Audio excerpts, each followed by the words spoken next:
शहर की ताज़ा तरीन व खास खबरों के लिए अमरावती मंडल न्यूज़ चैनल को सब्सक्राइब करें तथा बेल आइकन को जरूर दबाएं।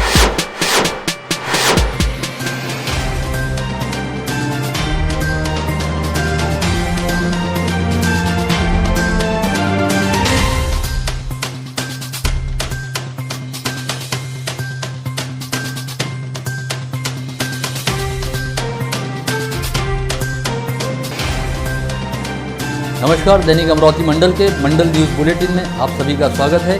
आइए पेश करते हैं आज की कुछ खास खबरें।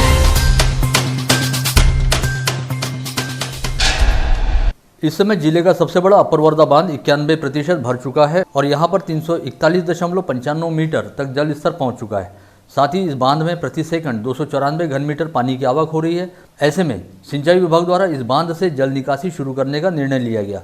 गुरुवार 13 अगस्त को इस बांध के गेट नंबर 7 को खोलते हुए यहां से प्रति सेकंड 8 घन मीटर पानी छोड़ा जा रहा है। इस बांध से पानी छोड़ना शुरू करते समय सिंचाई विभाग की अधीक्षक अभियंता रश्मि देशमुख ने अपर वर्धा बांध पहुंचकर यहां पर जल पूजन की विधि पूर्ण की। इस अवसर पर प्रकल्प अभियंता प्रवीण सोलंके, सतीश चौहान व गजानन स्वाने आदि उपस्थित थे। जल पूजन की विधि पूर्ण करने के बाद इस बांध के गेट नंबर 7 को 4 सेंटीमीटर खोला गया और यहाँ से पानी का विसर्ग शुरू हो गया है। यह पानी वर्धा नदी में छोड़ा जा रहा है। ऐसे में वर्धा नदी के किनारे रहने वाले सभी गांवों को पहले से ही सावधान और सतर्क कर दिया गया है। प्रतिवर्ष अमरावती शहर से जिले में पोले का त्यौहार बड़ी धूमधाम के साथ मनाया जाता है और शहर में जगह जगह पोला भरता है, जहां पर किसान अपनी बैलजोड़ियों को लेकर आते हैं। लेकिन इस बार आगामी 18 अगस्त को पोला पर्व पर जिले में कहीं पर भी पोला नहीं भरेगा और पोले के उपलक्ष्य में कहीं पर कोई मेला भी नहीं सजेगा। इस बारे में एक आदेश जारी करते हुए जिलाधीश शैलेश नवाल ने कहा है, इस वर्ष कोरोना संक्रमण के खतरे को देखते हुए जिला प्रशासन द्वारा कहीं पर भी पोला भरने की अनुमति नहीं दी गई है। ऐसे में सभी किसान अपने अपने घरों में ही पोले का पर्व मनाएं। अपनी नियमित प्रेस वार्ता में जिलाधीश शैलेश नवाल ने उपरोक्त जानकारी देने के साथ यह भी कहा, आगामी 15 अगस्त को संभागीय आयुक्त कार्यालय में कुछ चुनिंदा लोगों की उपस्थिति में ध्वजारोहण का मुख्य शासकीय कार्यक्रम होगा। यहाँ पर कुछ कोरोना योद्धाओं का भी सत्कार किया जाएगा। इसके अलावा अन्य सरकारी कार्यालयों में भी सोशल डिस्टेंसिंग के नियमों का पालन करते हुए ध्वजारोहण का कार्यक्रम आयोजित किया जाएगा। उन्होंने यह भी कहा कि 15 अगस्त को शहर सहित जिले में कहीं पर भी बाइक रैली और तिरंगा रैली निकालने की अनुमति नहीं दी जाएगी। पोळ्यामध्ये सुद्धा सगळ्यांनी आपापल्या घरीच आपल्या शेतामध्येच हे पोळा सण साजरा करावे, त्यासाठी एकत्र येण्यासाठी आपण बंदीचा आदेश काढण्यात आलेले आहेत। त्यामुळे कोणतेही कारणावश आपण एकत्र येऊ नये आणि सगळ्याचा मागचा हेतू एवढाच आहे की आपले पारंपरिक जे सण आहेत, आपले सण आहेत ते साजरे करावे, पण कोणत्याही प्रकारचा भीड किंवा जमाव होऊ नये, जेणेकरून आपला जे संक्रमणाचे प्रसार आहेत ते होता कामा नये। मी सर्व लोकांना आवर्जून आव्हान करू इच्छितो की हे सण आपण सगळ्यांनी आपापल्या घरीच आपण साजरा करावे आणि जे काही 5 तास सूट दिलेली आहे संचारबंदीमध्ये त्याच्यामध्ये सुद्धा कोणती गर्दी न करता सोशल डिस्टन्सिंग पालन करता या सणाचा आपण उत्साह साझा करना है। इसके साथ ही जिलाधीश शैलेश नवाल ने इस पत्रवार्ता में जानकारी देते हुए बताया कि स्थानीय कोविड अस्पताल में भर्ती की जाने वाली कोरोना संक्रमित गर्भवती महिलाओं के लिए स्वतंत्र वार्ड की व्यवस्था की जाएगी। ANC आणि PNC गरोदर माता हे पॉझिटिव्ह आलेली आहेत। यासाठी जिल्हा प्रशासन आणि जिल्हा आरोग्य विभागातर्फे सुपर स्पेशालिटी आपला जो कोविड हॉस्पिटल आहे त्याच्यामध्येच एक वेगळा महिलांसाठी वॉर्ड निर्माण करण्याचा धोरण घेतलेले आहे। त्याच्यामध्ये आता 70 बेडेड वेगळा फ्लोर हे नुसतं आपले प्रसूतासाठी राहतील। याच्यामध्ये गरोदर माता आणि डिलिव्हरीज त्याच्यामध्ये होणार आहेत आणि आतापर्यंत जिल्ह्यामध्ये 14 डिलिव्हरीज हे झालेली आहेत आणि अजूनही 21 प्रेग्नेंट मदर्स ते तिकडे आहेत। सबसे उल्लेखनीय बात जिलाधीश शैलेश नवाल ने यह कही कि कोरोना प्रतिबंधात्मक काल के दौरान विविध दिशा निर्देश जारी रहने के बावजूद कई सामाजिक संगठनों और राजनीतिक दलों के पदाधिकारियों ने जिलाधीश कार्यालय में अनावश्यक भीड़भाड़ करते हुए जमावबंदी आदेश का उल्लंघन किया था। ऐसे करीब 27 लोगों के खिलाफ गाड़गेनगर पुलिस थाने में शिकायत दर्ज की गई है। राज्य के पूर्व कृषि मंत्री तथा भाजपा के वरिष्ठ नेता डॉक्टर अनिल बोंडे के नेतृत्व में आज से दूध आंदोलन की शुरुआत मोर्शी तहसील के अंबाड़ा गाँव से की गई। दूध उत्पादक किसानों को दूध के दाम बढ़ाकर दिए जाए, इस मांग को लेकर भारतीय जनता पार्टी की ओर से आगामी 19 अगस्त तक राज्य के मुख्यमंत्री उद्धव ठाकरे को 5 लाख पत्र लिखकर भेजे जाएंगे। इस आंदोलन की शुरुआत पूर्व कृषि मंत्री डॉक्टर अनिल बोंडे के नेतृत्व में भाजपाइयों के साथ कई किसानों ने मुख्यमंत्री उद्धव ठाकरे के नाम पत्र लिखकर की है।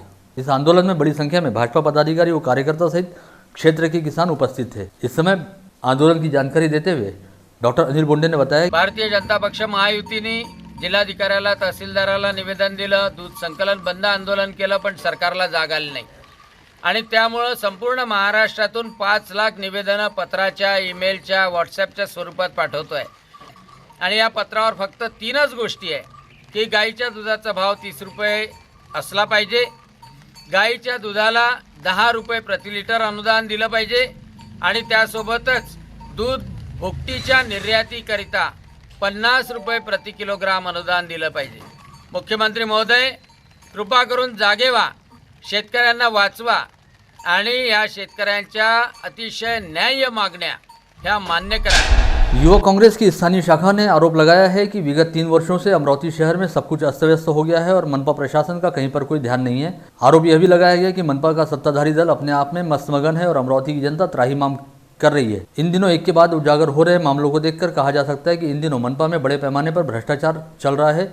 ऐसे में आए दिन उजागर हो रहे भ्रष्टाचार के मामलों को देखते हुए महापौर चेतन गावंडे ने तत्काल अपने पद से इस्तीफा देना चाहिए। युवा कांग्रेस पदाधिकारियों ने मनपा आयुक्त रोडे से मिलकर एक ज्ञापन सौंपा और आरोप लगाया कि इस समय अमरावती शहर में साफ सफाई की स्थिति बेहद दयनीय है और 2 माह से सार्वजनिक विद्युत व्यवस्था भी खंडित हो गई है। इसी तरह स्मार्ट सिटी, सार्वजनिक शौचालय और रेस्क्यू वैन के मामले में भी बड़े पैमाने पर आर्थिक गड़बड़ियों का अंदेशा है, जिसकी जांच की जानी चाहिए। 3 साल से शहर में एक भी विकास काम हुआ नहीं है। पूरे शहर में गड्ढे हो गए, आवारा कुत्तों का आतंक है, जानवरों का आतंक है। स्मार्ट सिटी के नाम पे 3 बार इन्होंने सर्वे किए, उस पर पैसा खर्चा किए।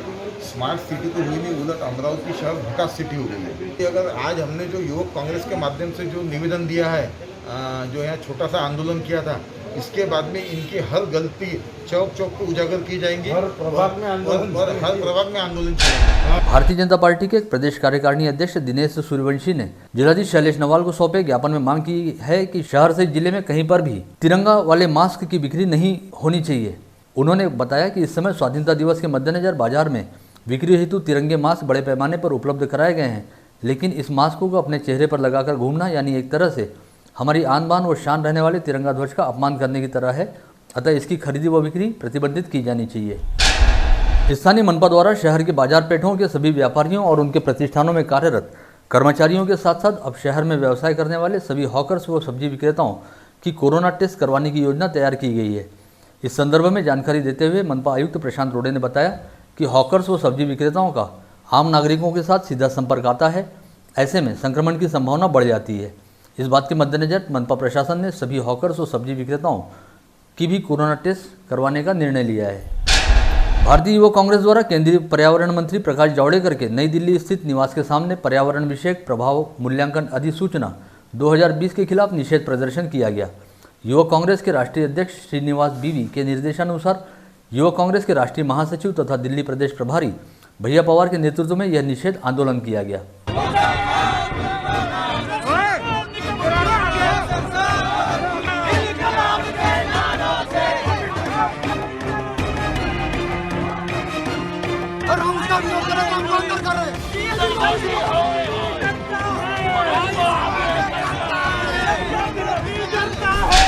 कोरोना संक्रमित होने के चलते नागपुर के वोकहार्ट हॉस्पिटल में इलाज के लिए भर्ती कराई गई जिले की सांसद नवनीत राणा की तबीयत गुरुवार की दोपहर बाद अचानक बिगड़ गई, जिसके चलते उन्हें तुरंत विशेष व अत्याधुनिक एम्बुलेंस के जरिए मुंबई रवाना किया गया। समाचार लिखे जाने तक वोकहार्ट अस्पताल में ही भर्ती विधायक रवि राणा सांसद नवनीत राणा को लेकर एम्बुलेंस के जरिए मुंबई के लिए रवाना हो चुके थे। याद रहे कि बीते सप्ताह सांसद नवनीत राणा की कोरोना टेस्ट रिपोर्ट पॉजिटिव आई थी, जिसके बाद वे अगले 2-3 दिन होम आइसोलेशन के तहत अपने घर पर ही थी और तबीयत बिगड़ जाने के चलते उन्हें 2-3 दिन पहले नागपुर के वोकहार्ट अस्पताल में भर्ती कराया गया था, जहां उनके स्वास्थ्य में कोई विशेष सुधार नहीं देखा गया और लंग्स का इन्फेक्शन बढ़ता गया। ऐसे में सांस लेने में हो रही दिक्कतों को देखते हुए वोकहार्ट अस्पताल के डॉक्टरों ने उन्हें मुंबई रेफर करने का फैसला किया। जिले में गुरुवार को 33 लोगों की कोरोना टेस्ट रिपोर्ट पॉजिटिव आई है। इसके साथ ही अब कुल संक्रमितों की संख्या बढ़कर 3424 पर जा पहुंची है। इन संक्रमितों में 9 बच्चों सहित 10 महिलाओं व 14 पुरुषों का समावेश है। साथ ही इन 33 संक्रमितों में दरियापुर शहर व तहसील से सर्वाधिक पॉजिटिव पाए गए हैं। गुरुवार की दोपहर बाद तक संत गाड़गे बाबा अमरावती विश्वविद्यालय की कोविड टेस्ट लैब से जिला सामान्य अस्पताल को 33 लोगों की रिपोर्ट पॉजिटिव रहने की जानकारी दी गई। वहीं शहर के दोनों रैपिड एंटीजन टेस्ट सेंटरों तथा नागपुर स्थित निजी कोविड टेस्ट लैब से थ्रोट स्वैब सैंपलों की रिपोर्ट मिलना बाकी था। गत रोज वरुण तहसील में 24 घंटे के दौरान यहां के नायब तहसीलदार सहित 10 लोगों की कोरोना टेस्ट रिपोर्ट पॉजिटिव आई है, जिसकी वजह से प्रशासन सहित आम लोगों में जबरदस्त हड़कंप व्याप्त है। बता दें कि इससे पहले वरुण तहसील में 31 जुलाई को 22 तथा 6 अगस्त को 18 लोगों की कोरोना टेस्ट रिपोर्ट पॉजिटिव आई थी। वहीं अब बुधवार 12 अगस्त को शहर सहित तहसील में एक ही दिन के दौरान नायब तहसीलदार सहित कुल 10 लोगों की कोरोना टेस्ट रिपोर्ट पॉजिटिव आई है। नायब तहसीलदार को कोरोना संक्रमित पाए जाते ही तहसील कार्यालय के करीब 15 से 20 अधिकारियों व कर्मचारियों को बेनोड़ा शहीद के कोविड केयर सेंटर में भेज दिया गया है और पूरे तहसील परिसर को सैनिटाइज किया गया है। साथ ही आगामी 4 दिनों तक वरुण तहसील कार्यालय को बंद रखने का आदेश उपविभागीय अधिकारी द्वारा जारी किया गया है। विगत दिनों उर्दू अदब को दुनिया के मंचों पर प्रतिष्ठित करने वाले देश के जाने माने शायर डॉक्टर राहत इंदौरी का इंदौर में इंतकाल हो गया था। ये खबर मिलते ही देश के सभी उर्दू अदीबों सहित हिंदी साहित्यकारों में शोक की लहर फैल गई है। दैनिक अमरावती मंडल ने अमरावती शहर व जिले सहित देश के विभिन्न हिस्सों से वास्ता रखने वाले कई साहित्यकारों व अदीबों से बातचीत कर डॉक्टर राहत इंदौरी के संदर्भ में उनकी भावनाएं जानी। इसके तहत मुंबई निवासी ख्यातनाम शायर डॉक्टर सागर त्रिपाठी, इंदौर निवासी ख्यातनाम मंच संचालक व कवि पंडित सत्यनारायण सत्तन, लखनऊ निवासी डॉक्टर हरी फैजाबादी, सुखनवर इंटरनेशनल के संस्थापक तथा प्रयागराज निवासी पंडित शेषधर तिवारी, भोपाल निवासी डॉक्टर अंजुम बारा बंकवी, मुंबई निवासी ख्यातनाम हास्य कवि एहसान कुरैशी, मुंबई निवासी शायरा जीनत एहसान कुरैशी, गोवा निवासी शायरा फौजिया रबाब व सना इकबाल, मुंबई निवासी ख्यातनाम हास्य कवि वाहेगुरु भाटिया, ख्यातनाम शायर जौहर कानपुरी, शायरा शबीना अदीब, चित्रकूट धाम निवासी ख्यातनाम कवि संदीप श्रीवास्तव दीप तथा अमरावती निवासी शायर मोबिन अहमद व अली सुबहान जैदी ने डॉक्टर राहत इंदौरी को सबसे अलग व सबसे जुदा शायर बताते हुए कहा है कि वे अपने आप में एक मकबूल शख्सियत थे और उनके अकस्मात निधन से देश के साहित्य जगत का काफ़ी नुकसान हुआ है। गत रोज जन्माष्टमी पर्व पर अमरावती में हर ओर कृष्ण जन्मोत्सव की जबरदस्त धूम रही और शहर के मंदिरों सहित कृष्ण भक्त श्रद्धालुओं के घरों में भी बड़े हर्षोल्लास के साथ कृष्ण जन्मोत्सव मनाया गया। इस समय घरों में रहने वाले बाल गोपालों को कान्हा रूप में सजाते हुए लड्डू गोपाल की विधि विधान पूर्वक पूजा अर्चना की गई। स्थानीय इंद्रभुवन थिएटर के पास स्थित झवर निवास में विगत 76 वर्षों से जन्माष्टमी पर्व पर प्रतिवर्ष कृष्ण जन्मोत्सव मनाया जाता है, लेकिन इस बार कोरोना संक्रमण को ध्यान में रखते हुए केवल सीमित भक्तगणों की उपस्थिति में पूरी सादगी के साथ श्रृंगार दर्शन के जरिए कृष्ण जन्मोत्सव मनाया गया। वहीं श्री माहेश्वरी पंचायत अंतर्गत धनराज लेन स्थित श्री राधा कृष्ण मंदिर में कोरोना संक्रमण के खतरे को देखते हुए बेहद सादगीपूर्ण ढंग से कृष्ण जन्माष्टमी का पर्व मनाया गया। इस अवसर पर पूरे मंदिर परिसर में रंग बिरंगी फूलों से आकर्षक सजावट की गई थी और भगवान के विग्रह का अलौकिक श्रृंगार किया गया था। साथ ही सोशल डिस्टेंसिंग के नियमों का पालन करते हुए सभी भाविक श्रद्धालुओं को मंदिर के प्रवेश द्वार पर ही प्रसाद वितरित किया गया। स्थानीय रैली प्लॉट स्थित सतीधाम मंदिर में बड़े हर्षोल्लास के साथ कृष्ण जन्माष्टमी पर्व मनाया गया। यहाँ पर रात 9:30 से 12 बजे तक भजन संध्या का आयोजन किया गया और भाविक भक्तों के लिए फेसबुक पेज के जरिए लाइव दर्शन की सुविधा उपलब्ध कराई गई थी। यहाँ पर भजन गायक दीपक चौधरी व जय जोशी ने एक से बढ़कर एक भजनों की प्रस्तुति दी और रात 12 बजे कृष्ण जन्मोत्सव मनाने के साथ ही भगवान श्री कृष्ण की महाआरती करते हुए भाविकों में प्रसाद वितरण किया गया। प्रतिवर्षानुसार इस वर्ष भी स्थानीय महानगर पालिका द्वारा नेहरू मैदान पर गणेश मूर्ति बिक्री के लिए अस्थायी स्टॉल लगाने की व्यवस्था की गई है। हालांकि इस वर्ष कोरोना संक्रमण के खतरे को देखते हुए यहाँ सोशल डिस्टेंसिंग का पालन करने हेतु सभी स्टॉल एक दूसरे से कुछ दूरी पर लगाए गए हैं। इस बारे में कुंभार सुधार समिति के जिला महासचिव से दैनिक अमरावती मंडल ने बात की और उन्होंने इस बारे में विस्तृत जानकारी दी। सोशल डिस्टन्सिंगचं पालन करण्याच्या हेतूप्रमाणे आम्ही यावर्षी सॅनिटायझर आणि मास्क दुकानदारांना सर्व प्रकारचे हे उपलब्ध करून देणार आहे आणि यावर्षी म्हणजे दरवर्षीप्रमाणे यावर्षी पण गणेश मूर्ती मातीच्याच लोकांना जास्तीत जास्त लोकांना मिळतील त्याप्रमाणे आम्ही मूर्ति विक्री ठेवल्या आहे। आगामी 22 अगस्त से शुरू होने जा रहे गणेशोत्सव को लेकर आज परतवाड़ा पुलिस थाने में उप विभागीय पुलिस अधिकारी पोपटराव अब्दागिरे व थानेदार सदानंद मानकर की उपस्थिति में सार्वजनिक गणेश मंडलों तथा डीजे सिस्टम संचालकों की एक बैठक हुई, जिसमें प्रशासन द्वारा संबंधितों को आवश्यक दिशा निर्देश जारी किए गए। इस समय पुलिस अधिकारियों ने संबंधितों को संबोधित करते हुए उन्हें कहा कि सर्व निर्देश आपल्याला पालन करावंच लागेल, कारण यावर्षी फक्त एकच लक्ष ठेवावं लागेल, स्वतःचा जीव वाचवणे आणि दुसऱ्याचे जीव वाचवणे हे आपलं टार्गेट राहील। त्याच्यामुळे कुठलाही सण उत्सव मोठा साजरा होईल असं काही कोणी मनात ठेवू नका। एकदम सर्व सण साधेपणाने आपल्याला साजरे करावं लागेल। चांदू रेलवे पुलिस थाना क्षेत्र के मालखेड़ कैनाल पर भोजन कर रहे लक्ष्मीनगर निवासी संजय लोखंडे व उनके 2 साथियों को पुलिस मुख्यालय में सीआर वैन पर कार्यरत एक पुलिस कर्मचारी अमित धनकर व उसके साथी अजय ताड़े ने अपनी वर्दी का रौब जमाते हुए कार्रवाई करने की धमकी देकर 3000 रुपये छीन लिए। ऐसी जानकारी सामने आने के बाद चांदू रेलवे के थानेदार दीपक वानखड़े ने दूसरे दिन शाम 4 बजे उसी स्थान पर अपना जाल बिछाया।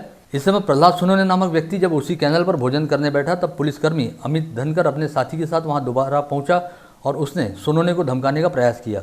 यहां पर पहले से घात लगाकर बैठे पुलिस कर्मचारियों ने अमित धनकर को रंगे हाथ धर दबोचा। इस बारे में जानकारी मिलते ही शहर पुलिस आयुक्त संजय बाविस्कर ने अमित धनकर को निलंबित करते हुए उसके खिलाफ विभागीय जांच शुरू करने के आदेश दिए हैं। इसी के साथ आज का बुलेटिन यहीं समाप्त होता है। कल दोबारा आप सभी से मुलाकात होगी ऐसे ही कुछ खास खबरों को लेकर। तब तक के लिए नमस्कार।